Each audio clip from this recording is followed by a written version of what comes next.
ngigcina ngokuthi ngaphezulu kwakho konke yondla umzali wakho esaphila. Musa umenzela imicimbi emikhulu engasekho egameni lakhe kanti awukazi umthekele ngisho uKFC esaphila.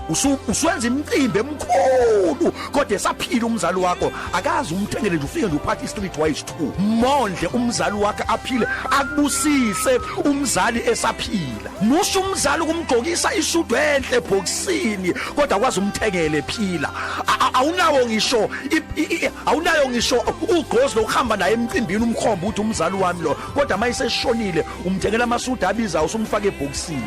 Musu umthengela ibhokisi lika 20,000 kanti awukazi umhlalisa endlini enhle umthengela ibhokisi elinamakhethi amhlophe kodwa akaze ahlale ikhethini lendlu yakwakhe bekungamasaka empuphu. Mthande umzali wakho ubondle ubanake mvakashele manje ephila ungamkhathaza usiyomvakashela ethuneni usiyokhuluma naye engasakuzwa. Thanda abazali bakhe ayime le game yokuhamba iminyakanyaka ekhaya.